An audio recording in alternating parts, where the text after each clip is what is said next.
chill with. We're delighted to have you here today, and of course, just get ready for some insightful discussions. Thank you for joining us for today's webinar.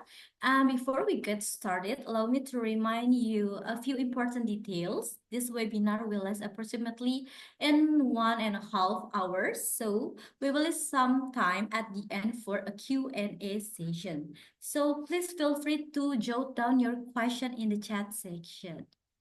Before I jump to our main session, let us have an ice-breaking session first to kick things off and waiting for another participants to join us today. And let's do a fun icebreaker. I'd like you all to participate in a quick question. As you can see on the screen.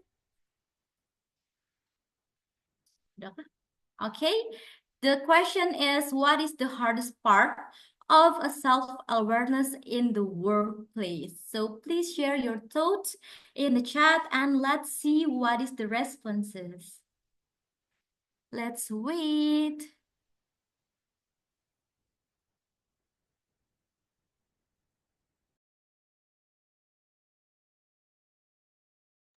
Okay, we just got the answer from Satria 1, she choose C. And then from Carlo, a lot of people choose B. Yes, different answer, different perspective. That's totally fine. We're gonna figure out it in today's webinar. Thank you guys for answering the question. Let me introduce myself. So my name is Oscar Ayu from Talent Fit Indonesia. Yes, I'm a part of Talent Fit Indonesia that will be your moderator today. I'm looking forward to guiding you guys through this engaging session. And it is my great pleasure to introduce our speaker today, Mr. Simon Gargenti, the CEO of Queen Italy. Hello, Mr. Gargenti. How are you? Hello. I'm fine. Thank you for having me. I'm really looking forward to this session, and it's nice to meet you all, even though virtually. Yeah, thanks. I'm looking forward to gather also your feedback and questions, more than telling you about stuff. Yes, we're also so excited to hear your material, your insightful information. And as information for you guys, so Mr. Gargenti is an expert in the field of self-awareness and personal development.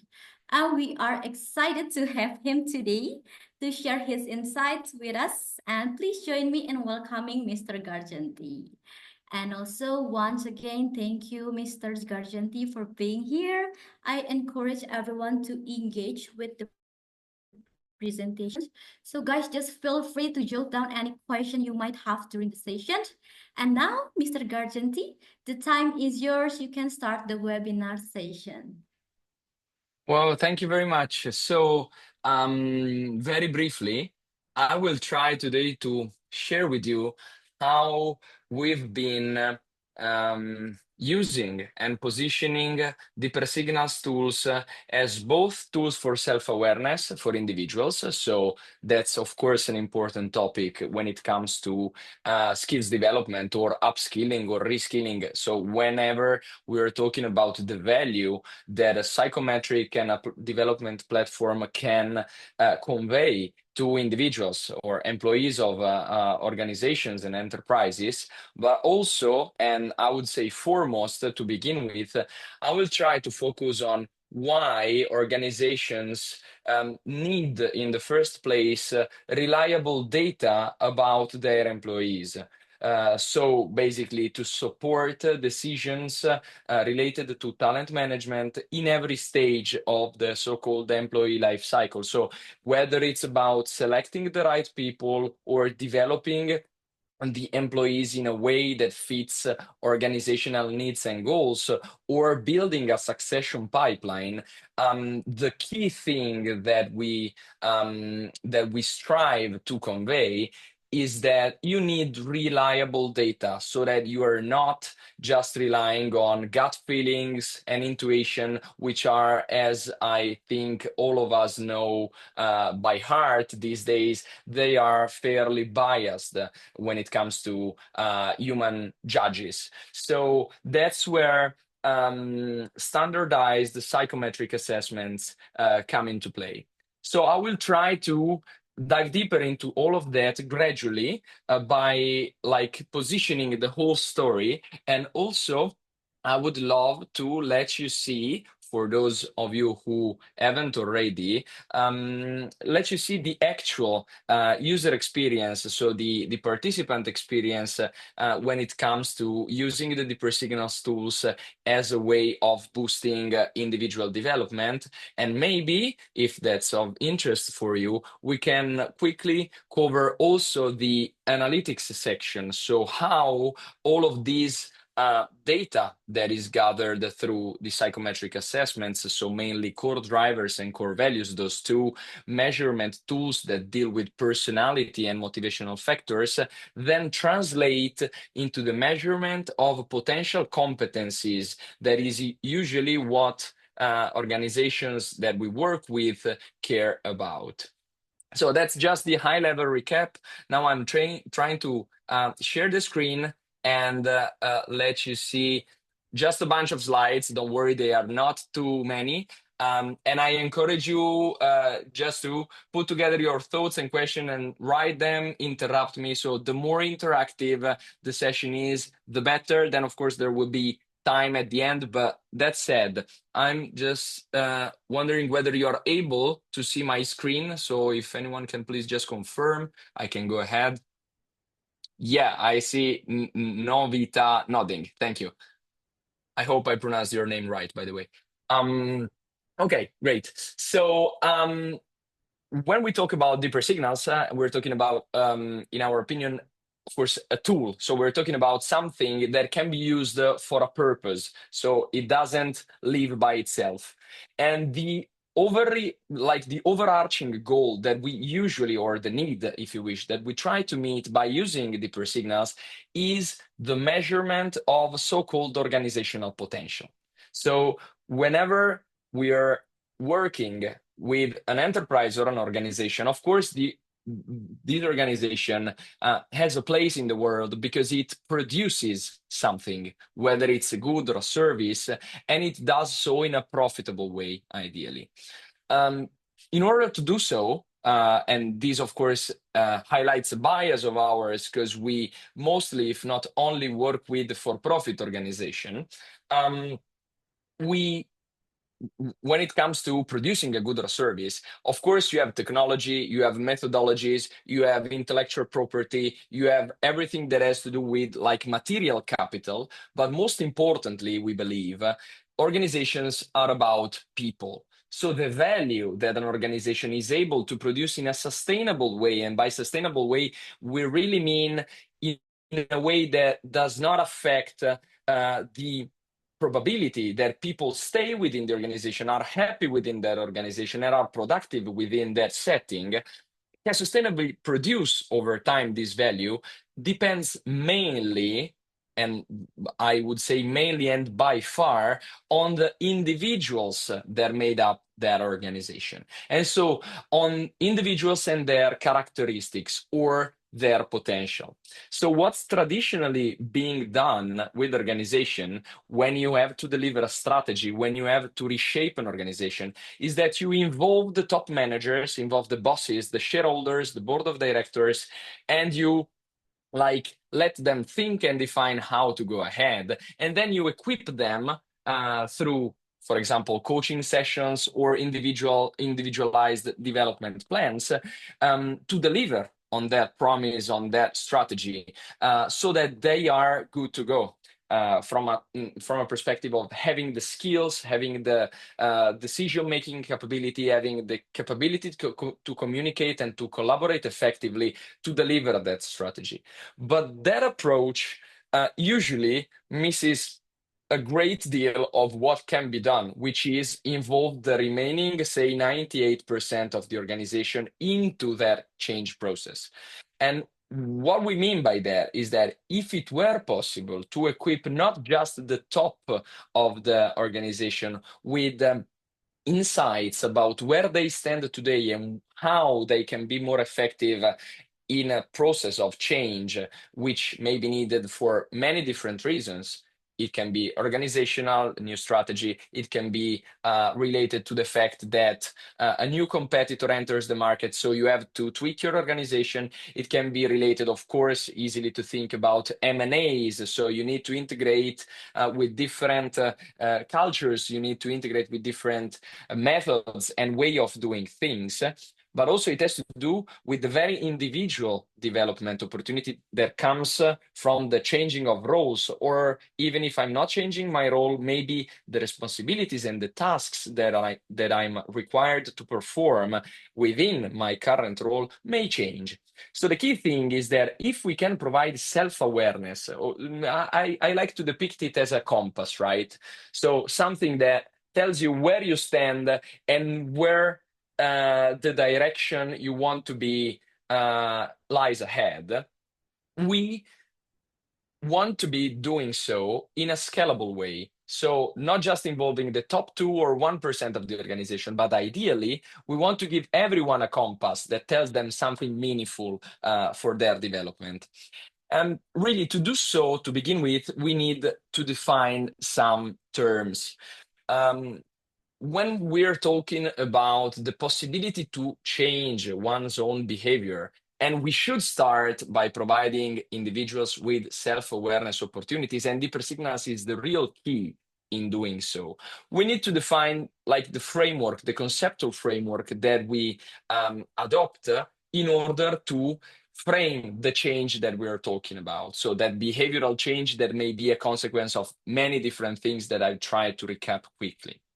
So uh, we need to talk about the individual's potential for change, and that individual potentials in our definition and in our methodology is built upon different building blocks, which are typically stable traits such as cognitive abilities, so like the intellectual horsepower of people, and the personality traits, so their tendencies, their behavioral tendencies, how they prefer to behave given a certain context, which is also what differentiates you from me and each one of us from each one else in the working environment and in the world as individuals more generally. So those cognitive abilities and personality traits tend to be like thought of as given. So something that we develop or are born with, and we develop over time in a certain fashion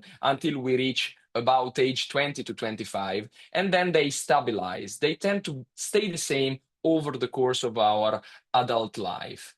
And spoiler, this is not to say that we cannot change behaviors, that we cannot change our approach to decision making. We can do so, luckily, and that's exactly the room for individual development. But we got to know where we start from. And to do so, when we define potential, we have two stable building blocks, which are cognitive abilities and personality traits. Then we have to add what we call, or we may call, enablers of potential. If those two that I mentioned, so cognitive abilities and personality traits, can be thought of as foundations of our likelihood to perform and develop skills, then we need both motivation to change and to grow. Because if I don't care about modifying an approach, a behavior, a decision-making style, or whatever, I will not invest the time and the effort that will take for me to develop new skills. So motivation is key, and it cannot be stimulated. It needs to be understood and used as a tool to differentiate approaches for different individuals, we believe, and also experiences. Because all of these, if I were to have super strong cognitive abilities and personality traits that would allow me to, say, become a super effective salesperson, and I'm really willing to do so, but I'm just, sitting at my desk doing always the same stuff, and I've been doing that for years, then it is unlikely that the world gives me the inputs that I need to face challenges and to modify my approach in order to become more effective. So, long story short, by experiences as enabler, we mean a variety and a breadth of experiences that are needed to stimulate individuals in order for them, if they are willing and they know where to go and where they are starting from, to develop new skills or simply modify the skills and behaviors that they are actually enacting as of today. That said, personality traits are the most like flexible and discriminating or predictive factor in measuring this managerial potential. And we talk about managerial potential within organization because the most common way of granting individuals possibility to fulfill their career plans is to provide them with vertical career paths or opportunities. That is not to say that we're talking just about vertical career paths. There can be technical career paths, there can be transversal career paths, but we talk about managerial potential because usually the organizations that we work with tend to define how they would like their people to be. So they define competency framework, they define skill sets, they define some reference points that they use to choose whom to hire, how to develop people, how to measure if the people that they are in a given position are effectively performing or not. So we focus on personality traits because they give you a picture which is qualitative also about individual characteristics. And so knowing the personality characteristics of people allows us and our clients to predict how likely those individuals are likely to develop a set of competencies. And usually different organizations focus on different competency areas. So just imagine a very customer-oriented organization may stress the importance of developing the customer-related skills, such as, for example, active listening or negotiation or the ability to persuade and influence people. Just to give you a trivial example, whereas a very technical organization may choose to focus more on the ability to deliver on promises and to manage execution well and to manage my teammates and the collaborators' performance in a very specific way. So different organizations may have different competency framework that they want to use in order to speak about individual development. And what we do when that's required, and we will see it later, is that we take the personality data and motivational factors and we translate those information into the target jargon of a given competency framework. So that, for instance, if an organization is willing to talk about innovation, collaboration, influence, decision-making, and so on and so forth, we are able not to talk just about the psychometric jargon that you may be familiar with or that we will see with such tools, but we translate that language into a language that the organization speaks, actually. Okay, I pause just for a second to check whether there are questions. Everything is clear. You have maybe like doubts about the model, the approach, the words that I'm using, or is it just fine and we can go ahead? Okay, no news is good news then. So the key promise that we have with Deeper Signals is, well, that said, what if it were possible to identify first and unleash second the individual potential at all levels through a reliable data set that we begin with? Well, Deeper Signals is doing exactly that job. So it's providing a starting point with reliable psychometric data to orient both individual and organizational development. So how it's going to play out? When you have those reliable data, you can support a decision in every possible talent management specific field.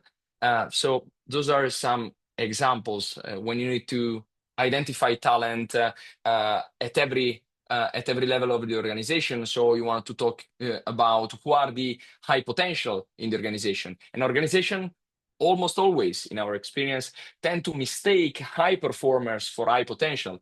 And that's a problem for them, because if you were to promote the best salesperson, so the best performer at sales, that's the classic example that you may well already know of, but it's a key, feature of how organizations typically work. They promote people based on performance, and then they discover that those high performers in sales role suck at managing people, suck at managing sales. And so they lose a very good salesman, and they gain a poor manager. And that's a problem. And it doesn't apply always, only to sales, of course. It was just an example. But the key thing is that data about potential helps organization identify talent and potential at all levels. It also helps them understand how different areas, or functions or countries or departments are different, because they may exhibit different tendencies towards different competencies. Also, it can be supportive of innovation and change, because you start with behavioral change at the individual level, and then you end up with organizational change.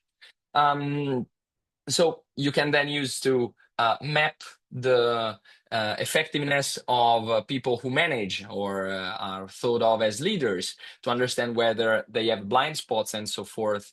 And also, you can do that at the team level. You do not just focus on individuals. You want to understand what are the characteristics of this team, and do those characteristics help or hinder the performance of such and such team. So these are just examples of kind of use cases of those information that we gather through deeper signals. So at three different levels, you would like to have a talent overview for the organization.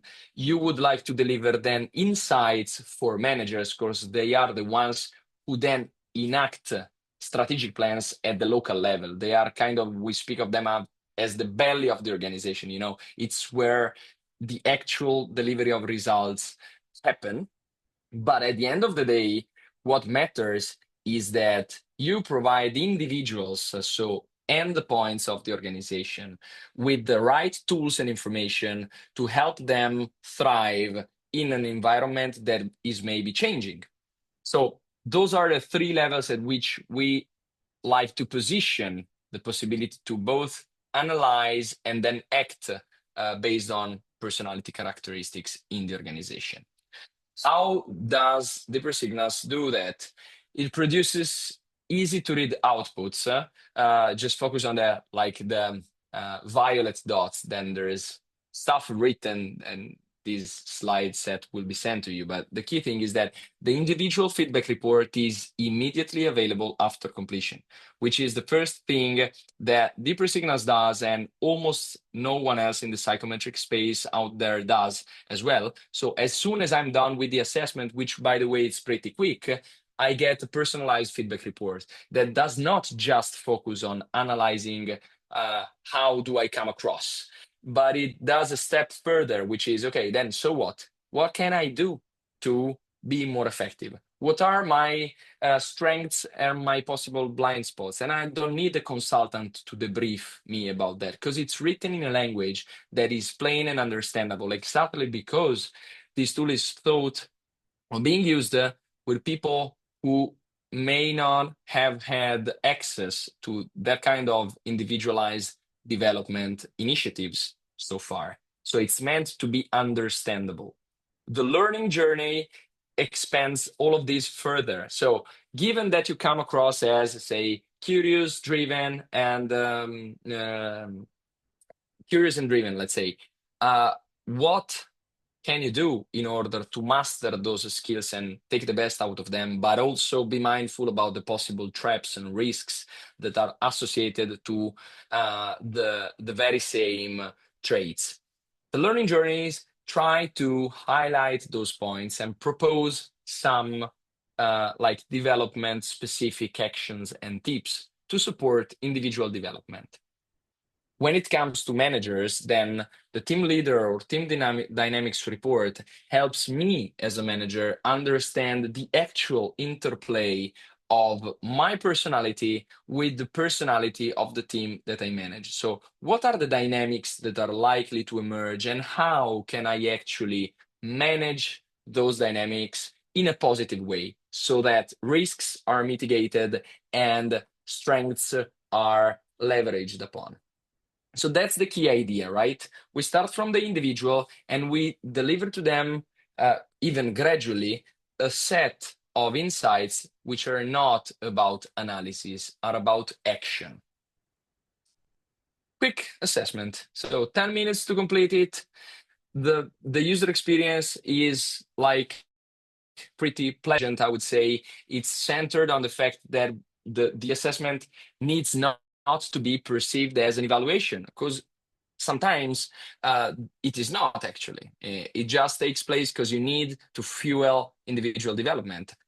The language that it speaks is easy to understand, but nonetheless, all of these meets the highest academic and market standards for psychometric assessment. So all we care about when we use, if I were like in the shoes of one of my clients, all I would care about is the tool's predictive validity. So given that you're measuring personality according to a given model, which is the most solid that we find out there, which is the Big Five or five-factor model, what's next? I mean, okay, I'm measuring something, but what's the consequence or possible consequence of the thing that I'm measuring? You know, when you take blood tests, blood exams, you care about what does it mean to have such and such cholesterol profile or blood sugar level. So what are the risks associated to it, for example, to give you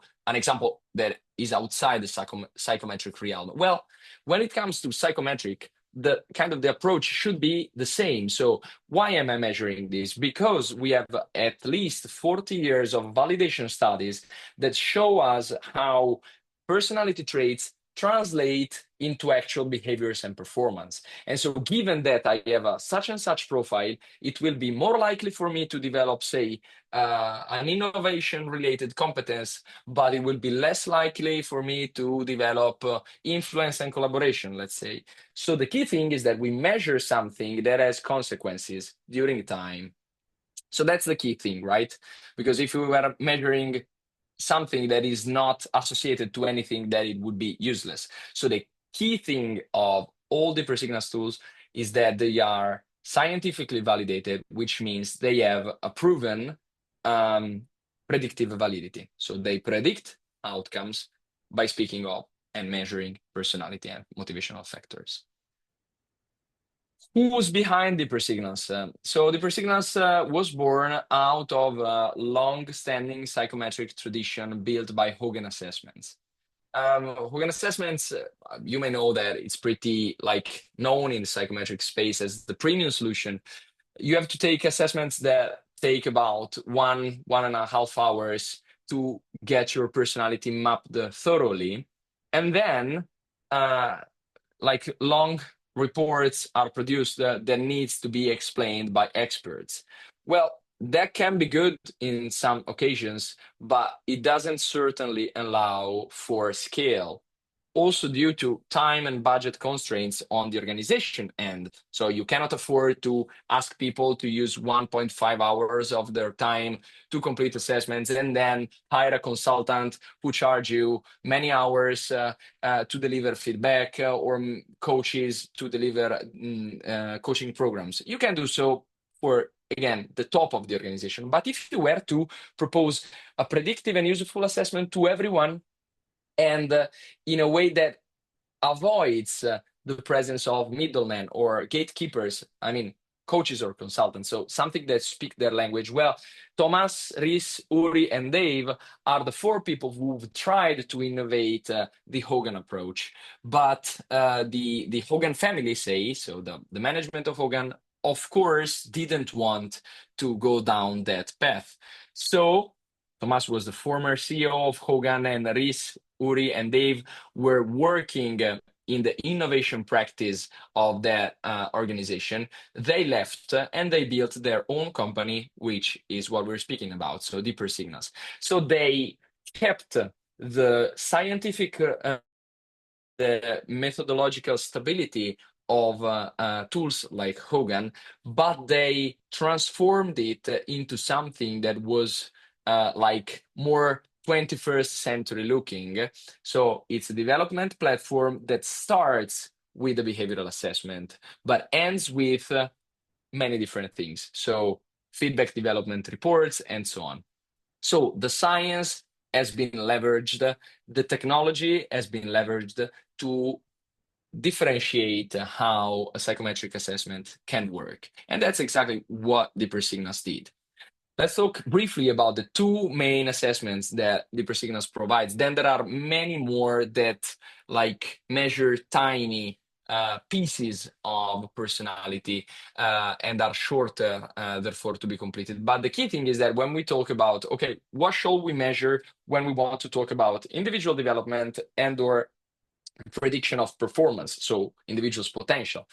Well, we should be measuring what matters. And so core drivers is grounded in the big five model or five factor model and measures six things because they chose to split one of those five big factors, which is extraversion, into two different components, which go by the name of proactivity or being driven and sociability or being outgoing, because they mean different things in the workplace environment, especially. So core drivers measures six behavioral dispositions or tendencies which are predictive of performance and that can be used as a ground to understand individuals' skills and the possibility to develop them.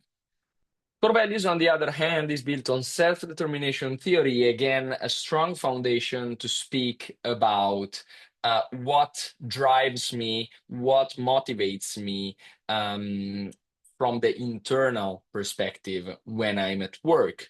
So the key thing that core values speaks about is what each individual is interested in and what he or she finds irrelevant. None of these assessments have the like willingness to ask why so. They just take a picture of how individuals are likely to come across for other individuals and to draw hypotheses and conclusions based on that. The key thing of Deeper Signals, as any serious and validated psychometric assessment, is that they start with self description. So they basically work like you have sentences and you have to choose between adjectives. Like if I were to choose, I see myself as more A or B, say pragmatic or curious, stable or intense, and so on and so forth. But they associate based on the studies that have been made in the last 40 to 50 years to the likely descriptions that are associated to people who respond like me.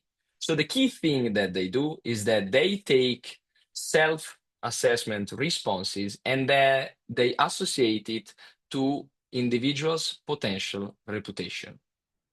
I pause for a second and I repeat exactly how that works. So they've found that on average, people who respond in a such and such way to those standardized assessments tend to be perceived and described in a such and such way from by their colleagues, friends, and relatives. So the key thing is that by asking an individual to self-define him or herself, we are able to draw conclusions about their likely reputation. So the key thing is that we're not talking about self-reflection. We're talking about how do I see and describe myself tends to translate into my reputation. And my reputation is important at work because I want to come across as effective, as able to do A and B, as able to convince people, able to collaborate, able to help people, and so on and so forth. But that's not always the case, or at least there are always blind spots for each one of us. And that's where self-awareness starts. So whenever you take a Deeper Signals assessment, you should expect, ideally, both to find some information that you recognize yourself in, and something that you do not like particularly, that you find strange because you didn't think about that in that way. And that's exactly the value that a validated assessment should bring to individuals. So otherwise it would be just a waste of time, right? Because if I completed an assessment that just reflected exactly what I wanted to read, well, then there's nothing I could add to my self-perception, and so I just wasted my time. But luckily, with Deeper Signals, is almost always the other way around. So you will find something that resonates with you, but something that you've never thought of, or at least never conceptualized in that way. And that's exactly the sweet spot after becoming self-aware and believing that there can be something that I do not know about myself, to work on myself and to modify my behaviors, to check with my colleagues whether that's something that they see or not, so to ask for feedback. Because everything that is related to development starts with self-awareness, starts with a validated measurement tool, starts with self-reflection, but it doesn't not end here with an online platform. It ends with actions. It ends with asking colleagues, managers, collaborators for feedback so that I can understand whether what I'm trying to change is actually something that they are seeing or is just happening in my mind. So what we're talking about, how to use such a tool, again, as a tool to modify behaviors, to drive skills development, and so on and so forth, is that we start with a beautifully made and crafted tool such as Deeper Signals, but then we drive every information that we can distill out of this tool outside in the real world into real actions and behaviors in asking for feedback. I was mentioning before that sometimes personality jargon and individual motivation is not the language that organization speaks. They're not comfortable with that because they do not know what to do with that descriptive information. And by descriptive information, I mean that when you take an assessment like core drivers or core values, you are not told that's good, that's bad. There are not scores which are good and scores which are bad. Both ends of the spectrum, and we will see in an individual reports for those of you who did not already familiarize with the tool, both ends of the spectrum of any given trait are both potentially useful and risks. So they can both be good and bad. So the key idea is that when you talk about personality or motivational factors, you are not being evaluative. You do not have scores which are normative, which help you understand whether me or my colleague are a best fit for a given managerial path or a different role in the organization. But that's what organizations usually need, right? They need to understand whether there are characteristics that I'm looking for that specific role, and that characteristics are present or not in the candidates that apply or that are present in the organization, and I need to build a talent pipeline. And so they want to speak about competencies. Of course, we're not talking about hard skills, so-called. We're not talking about being good at marketing, being able to craft a contract in the legal. We're not talking about being able to code or to sell and so on and so forth, and to sell and so on and so forth. We're talking about the so-called soft skills or managerial competencies, such as being able to effectively communicate, collaborate, influence people, innovate, make decisions in the face of uncertainty, be resilient in the face of setback, being able to continuously learn, and so on and so forth. So those competencies, those skills go by different name in different organizations. We have a comprehensive off-the-shelf model that helps us conceptualize a broad framework whenever there's not already one in the hands of our customers, the organizations. But what we do is we take the personality test data, so personality and values in this case, and we translate them into the potential competencies data. So we say, it is given your profile, and we can do that at the individual and aggregate level, of course. Given your personality and values profile, it is more likely that you will develop competency A, B, and C, but it may be harder for you to develop competencies D, E, and F, just to give you a general example. So the key thing is that we often translate descriptive data. Again, personality and values are not good or bad at the individual level. So being curious is not good. Being pragmatic is not bad. They are both good and bad.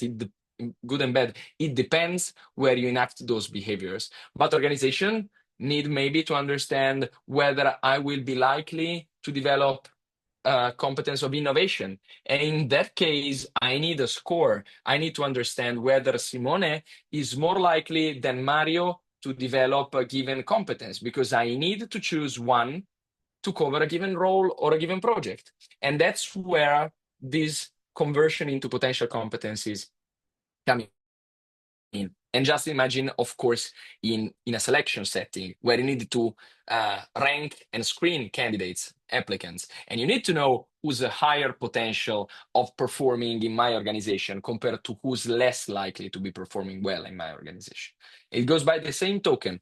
You should measure something which is stable and proven in terms of being related to performance, such as personality and values, but you need to express those information in a digestible and normative way. So you need to be speaking usually about overall individual fit or potential when you need to make talent management related decisions.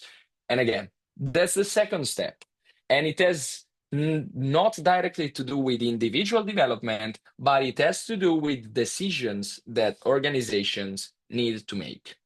I pause for a second just to check whether, there are questions. I don't know. I'm not seeing the chat. So maybe in the chat, someone wrote something and you want me to dive a little bit deeper into something, or we can go ahead. I'm also being mindful of time. So, okay. That's the standard competency framework that we propose our clients whenever they do not have or no, they do not trust their competency framework, because sometimes competency framework are pretty messy, at least in our experience. So they just focus on one area and they completely forget about the rest. So they just speak about clients, they just speak about results, they just speak about being nice to people and collaborative, but they don't speak about everything else. So we've tried to put together a comprehensive model that we nicknamed the DICE, because it talks about everything that has to do with thought, we call it design, everything that has to do with result, we call it impact, everything that has to do with relationships, we call it connect, and with self-development, we call it evolve. So the DICE framework is what we easily can translate the information of personality and values into the potential possession of a given set of skills or competencies. That said, I would like to let you see quickly what's it like for individuals to use deeper signals. So assume we already took the assessments, so core drivers and core values. I will focus most on core drivers, but then let you see quickly also core values. I immediately access my report. So that's my, this is my interface. It's an online platform. As soon as I'm done with answering questions like, if I had to choose, I see myself as more A or B, there are about 60 items. Once I'm done, so in less than 10 minutes, I access my report, my core drivers report. It aims at providing me with a snapshot first of my profile. So I'm driven, I'm curious, I'm stable, which means that I'm risk of coming across also as domineering, eccentric, and unemotional. Okay, I pretty see myself in this, yes or no, I reflect on myself. I could read things that explain what we are talking about and gradually deepen my understanding of what driven, curious, and stable are about, and also the other traits that we've been talking about. So the six dyads, the six pairs of traits are measured. Each one of those has a percentile score, which means basically that my own profile is compared with the profile of more than 500,000 individuals spread across the world in different countries, industries, age groups, gender, and so on and so forth. So it's a group that tends to represent the whole adult global working population. So whenever I see a number, it means that I'm more X, in this case, more driven than 98.2% of those 500,000 individuals, 97, and so on and so forth. The test is named after core drivers because out of all the possible things that could be said about one individual's personality, we better start from the things that are more likely to manifest. So, said differently, the traits that are more strong and polarized within a profile. So, we start from there, which does not mean that the report does not explore the secondary drivers and every small and tiny ingredient that builds upon all of those drivers. So, the so called sub drivers. I can do like a quick overview of them. So, each one of those 6 drivers is built upon of 5 sub drivers or sub facets. And each of those ingredients has a score, has behavioral implication, and so on and so forth. So the key thing is that it gradually tells me about even more complex things step by step, even if I were totally unaware of everything that relates to personality. So the language is plain and simple in order to be able to be understood autonomously by people. So, okay, nice things, but then also risks. So, what's it like to be too driven or too curious or too stable at times? So, how does it translate into behaviors? Are those behaviors something that I like to see or not? And what can I do to prevent them or to manage them? Teamwork. How does my personality profile translate into interpersonal dynamics? There are skills, there are risks. Those are highlighted and explored a bit. And what about when I need to take the lead? Or when I need to make decisions. So, how do all of these translate into actual dynamics that may be both effective and a problem? And what can I do about them? More information then. Digital Coach expands my understanding by providing me some food for thought about themes that have been touched upon in my profile. And then I spoke before about the learning journeys. They're just vertical extensions of what we're being shown here. So about being stable, driven, and curious. How can I actually modify my behaviors? In those small learning journeys, I'm able to reflect on myself and to see actual behavioral change proposals. So actual micro actions that are proposed to me in order to supplement or modify my actual skill set. Last part related to individual development is called Dynamo. Dynamo is a feed that I'm able to choose. So let me start from scratch. So I've understood my report. I agree with some of it, and other stuff I'm going to ask my colleagues about.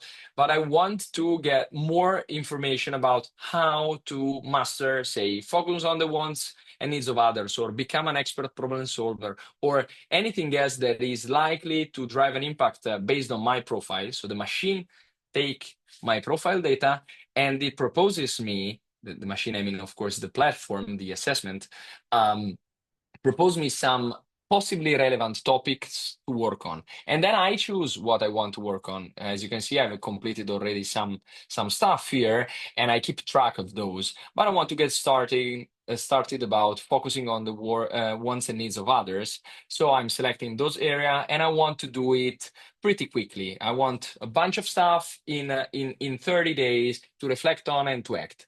And so, okay, how does that work? I'm told, and I get started. So that's my feed. And in my feed, I get those cards that explore tiny behavioral pieces related to the overarching goal of focus on the wants and needs of others. I will get 6 of those per each activity that we saw before, and I will be able to complete overall at least 3 of those sprints, of those activities that are built upon these 6 building blocks. I can register notes and reflections that I come upon as I'm working on that. So, okay, I'm doing something related to those suggestions. I asked for feedback and I noticed A, B, and C. But given that I will not remember all of those because I have many things to do, I can just write them down here and find them again the next time that I come here to reflect on myself and to boost my development. So that's briefly how the part of assessment, reports, and individual development works. But most interestingly, I would say for team managers. So let's pretend I'm a team manager and those are my team members. So what's it like to have a such and such team? Because everyone took the core drivers, so the system knows the average profile of my direct reports. It knows how distributed those scores are, and it knows my personality profile. So what's the interplay between me and my team likely to play out? Let's see. Okay, the team is pretty driven, candid, and flexible. This means A, B, and C, and so forth. In a way which is similar to the individual report, the core drivers get broken down into pros and cons, and then I could actually visualize who I am, who my team is, and how diverse my team is when it comes to different skills, different characteristics. So the bigger the dot is, the more people fall in that decile. But the key thing is how spread horizontally our team is, to understand whether we are similar according to, say, the distinction between being candid or considerate, or we are pretty spread across, and so we have different approaches. But the key thing is that as a manager, I do not usually have time to understand all of this properly and to use it accordingly. I just want to understand, okay, what shall I do based on this model that I may just trust, and I'm not willing to invest like hours into getting certified, understand everything. I just want to understand what I can do in terms of concrete actions. Well, the core coaching tips and aim for perfection are exactly tips and prescriptions that fit this purpose. So the report highlights the main and most important things that I should be doing, considered the characteristics of the team, because the report takes into account exactly our personality profile and draws possible conclusions based upon that. And if I've already done those three things because they were so blatant that I've already managed them, there's more. Aim for perfection. These are less likely to be immediately relevant, but maybe you've already done something, so you want to do something else. That's fine.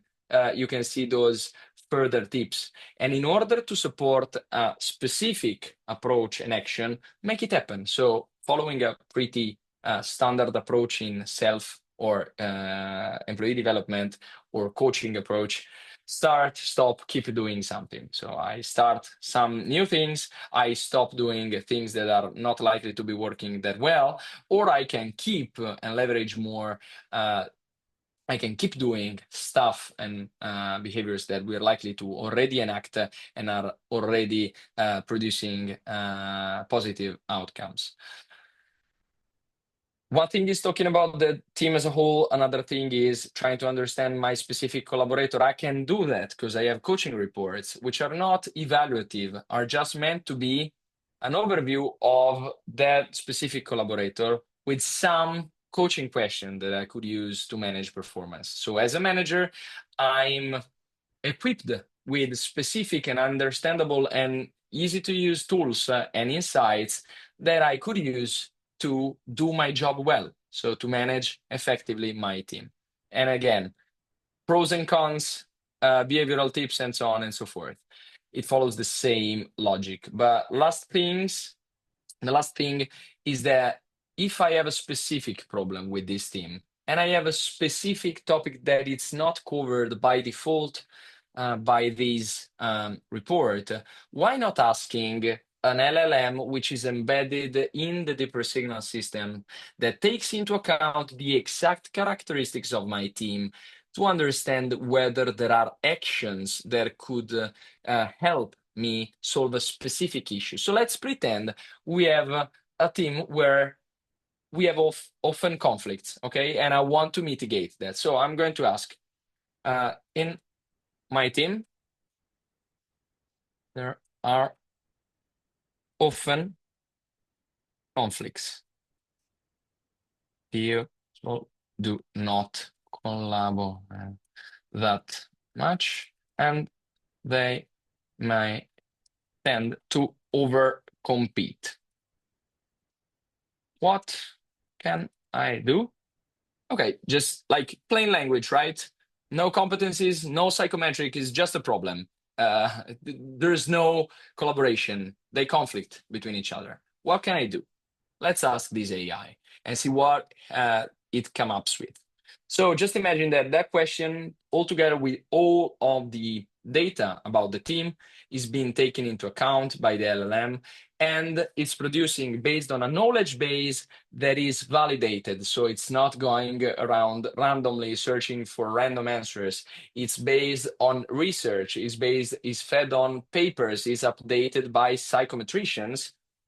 That LLM is providing me with suggestions to manage my team, both at the team level, and that's what is writing now, so strategies for the team, and also at the individual level, because again, one thing is, managing overall dynamics. Another thing is taking into account what individual A, B, and C are likely to do and what is likely to work for them. And so for the time being, as a beta, it is available just in English, but again, you can just copy paste it anywhere as a manager with the translation tool, and you get your answer in Bahasa, for instance. So that's it. I will stop for a second. I spoke even too much, so I'm eager to get your feedback and questions so far. How does it look to you? How does resonate with the challenges that you have in your organization, and so on and so forth? So I would really love to understand your experience and your your questions with that. I found also some already made questions here, so I will just start it by the first that I see, Duhita. So in your perspective, how we can, as HR or leaders, will mitigate the risk of failure from choose the wrong person? Well, that's a powerful question. The short, and thanks for that. The short answer that I would give is to add as many perspective or measurement tools as you can. It's not just, of course, a matter of quantity, because if you were to ask 5 different people about their opinion on a person, that would give you 5 different opinions. Of course, they may converge or diverge, but the key thing is that humans have no predictive capacity. So the strong suggestion would be to rely on anything which is structured. Of course, Deeper Signals is a wonderful option, but it's not the only one out there. You can build, for example, structure interview grids. You can build standardized evaluation guides when you do selection processes. You can mix and match all of those to build something that try to add different perspectives on a given person. So to mitigate the risk of bad judgment, so of making a decision that then do not play out well, my strong suggestion would be to rely as much as possible on something standardized, such as an assessment, because even if it's not perfect, because no single method is perfect, unlikely, otherwise we would sell much more, of course. The key thing is that an assessment is predictable in its way of being imperfect, whereas humans tend to make mistakes in different ways. So if you ask an opinion about something to me, when I'm in a good mood, I would answer A. If I'm angry, I would answer B. If I had bad sleep last night, I would answer C, and so on and so forth. So human judgment is too variable to be relied upon. There are beautiful studies and also concerning ones about the fact that, for instance, the most famous ones are from Daniel Kahneman and Amos Tversky that you may have heard of, in the 90s, they noticed that judges in Israel, and we're talking about judging people's future or putting them in jail or giving them parole, um, whenever judges were hungry, so they were far from the last lunch break, they were more um, they were more strong in their judgment, so they were not giving parole, they were not lenient.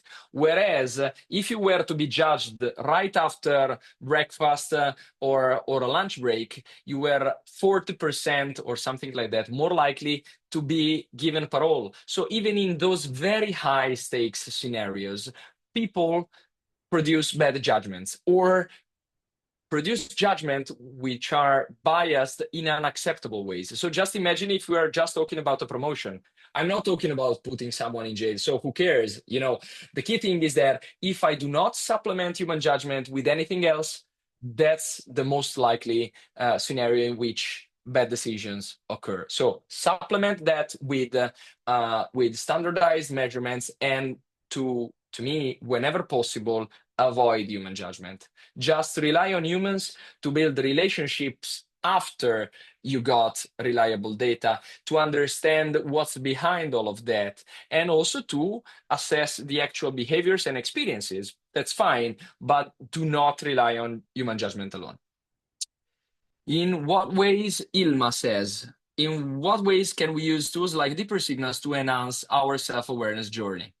So in a pretty plain way, so the key thing would be to take the assess as an individual. I mean, you just take the assessment and start reading the results, and you note down what resonates with you and what does not resonate with your self-perception.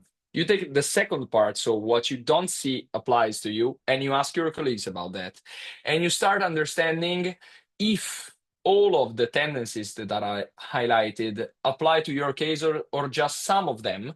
And then you decide, okay, given that I did not know all of this about myself, what is likely to be useful for me in my context to be modified or developed?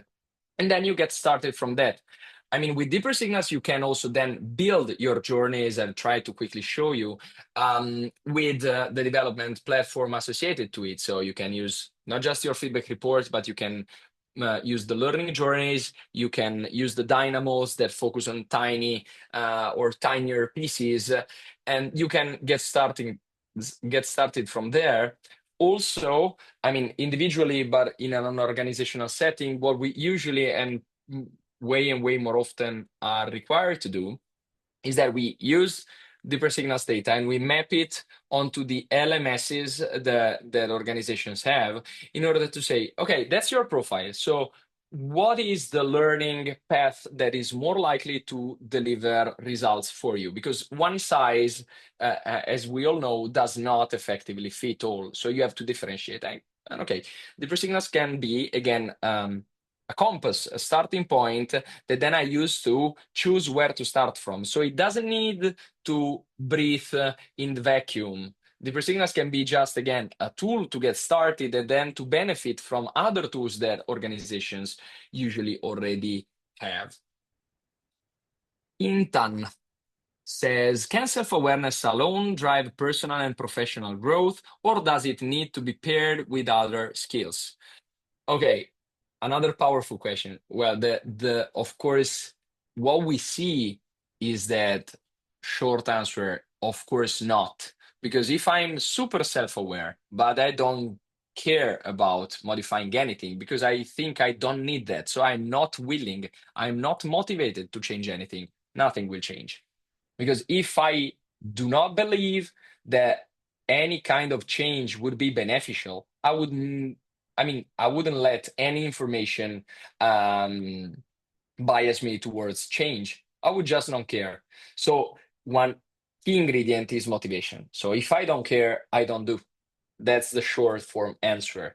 The longer answer takes into account the fact that self-awareness should be contextualized within a specific setting. So, am I required by the organization to change because things are changing in my team, in my industry, in my function, in my country, or in the product portfolio or whatever. So is there a need for change that is coming outside of me? So I would not care about change, but I'm required to change something because something is not working well or needs to be changed.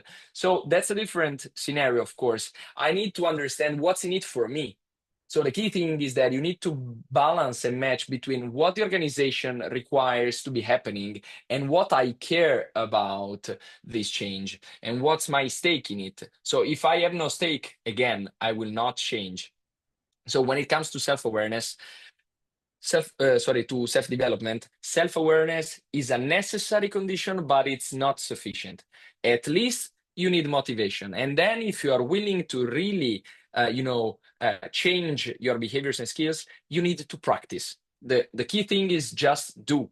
I will try out new behaviors and then ask for feedback. So I will ask the people I interact with whether they saw that, for instance, I'm trying to be less assertive by letting them speak. I'm trying to be less blunt by just politely disagreeing instead of dismissing their opinions, and so on and so forth. So self-awareness comes first, but then you need motivation, then you need the practice, and then finally you need feedback. So you need kind of an ecosystem that drives development, whether you're talking about the organization or your personal and professional life. Every piece of this puzzle of our understanding of how adult learning occurs should be fitting together to a certain extent. Because if any of those pieces is missing, just imagine I don't know where to start from, so I just randomly try to change behaviors. It's not likely to work out well. If I know where to start from, but I don't care, I don't do. If I do not practice, everything lives in my mind, so nobody, including me, see any kind of change. And if I'm trying to do stuff, but I don't ask people whether it's actually happening as intended or not, I will never know whether change is occurring in an effective and positive or desired way or not. So, to your question, you need different ingredients to be working together, and those ingredients are not all in the hands of a single measurement, such as the per signals, but it needs to be contextualized in a broader strategy in the workplace setting. And I mean, a talent strategy driven by HR that then is shared with managers, with employees, and that takes into account all of those elements. It cannot possibly work out well if any of these pieces is missing, because what we usually witness to begin with is that organization invest a lot of money, a lot of resources into like LMS systems, right? So they could provide anything in terms of training to their employees, but then everything lives, say, in the cloud. So nothing happens in the real world because you have things you read, you don't know what to do with them, and then you stop reading them and you don't act.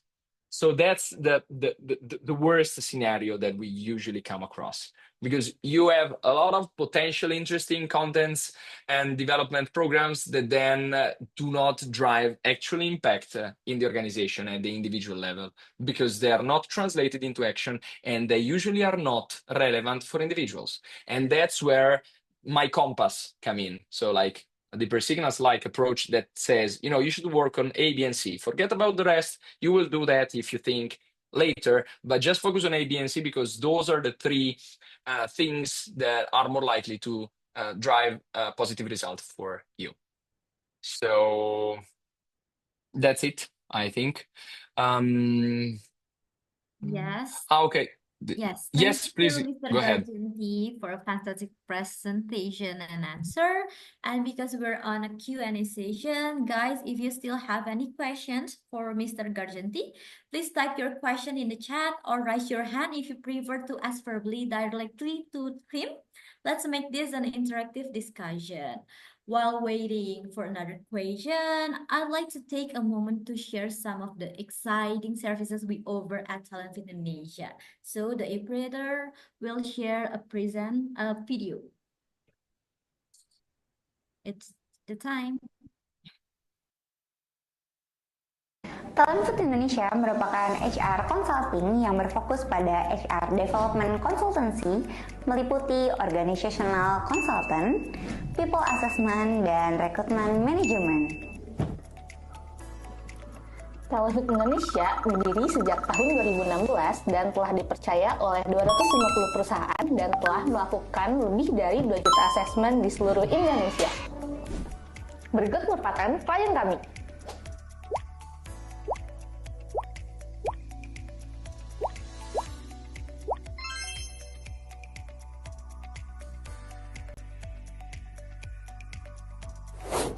Servis kami meliputi HR Strategic Stream dan HR Operation Stream. HR Strategic Stream, Organization Analytics. Organization Analytics meliputi Organization Setting, Workforce Analysis, Talent and Performance Management, Job Analysis and Evaluation, dan Change Management. People Analytics. People Analytics meliputi Psychometric Online Assessment, Virtual Assessment Kompetensi, Safer English Assessment, Gamification Assessment. Talent Strategic. Talent Strategic meliputi Talent Strategic Acquisition, Talent Management. HR Operation Stream, Background Check, and HRIS. For further information and inquiry, contact us here.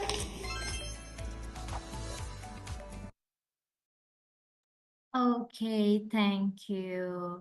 Any question guys for Mr. Gargenti? Apakah ada pertanyaan lagi? Okay, there's no question. I read. Sorry, I just read that I forgot a question I didn't see from Novita that says, knowing their passion and ability will be one of the benefit to design a career path for them. But some people, when we put them in the hardest, more complex than before area, then know to develop their competency more. But most of them will change, especially in behavior. How we can do it slowly, meanwhile the organization, as we know, is run. So that's a question about how to support change whenever it is also likely to happen, because people people who are likely to change effectively exist. So how to support them? Well, the key thing in our experience in those cases, so in terms of overall management of these cases, goes roughly as follows. So on the one hand, you want them to interact or train other colleagues or direct reports so that the organization, as we know, is run in the same way. So you transfer skills, experiences, and knowledge before you move people in different roles. So that goes without saying, because otherwise, if I were to be moved and I do not hand over my assignments, experience, knowledge to the one who's going to take my role, my actual role that is going to become my previous role, then you may have a problem. So that always makes sense to support role transitions and skills development by providing training to people and providing occasions to share experience, knowledge, and contextual awareness of the people that you are going then to ask to move into different roles, departments, and so on. So it's pretty similar to what you would be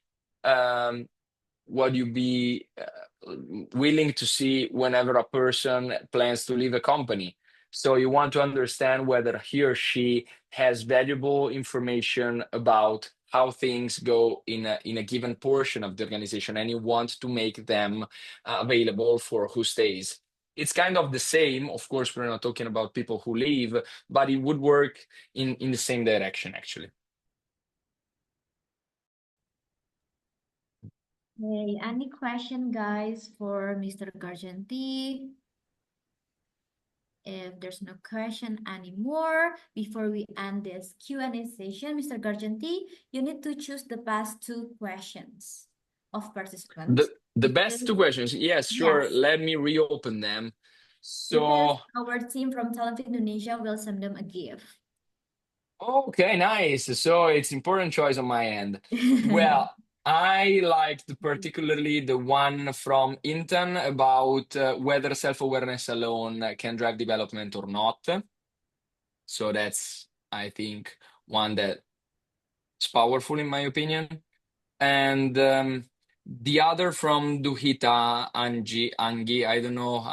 I'm sorry if I'm not pronouncing it well, but how can we as HR or leaders will mitigate the risk of the failure from choose the wrong person? Because it's like a question that applies in every talent management setting, right? We're making decisions about people, and we often make it. We get it often wrong. So yeah. Okay, thank you, Mr. Gargenti, and congratulations for Duhita and Bu Intan. Our team will contact you soon, so just send your address. That's all.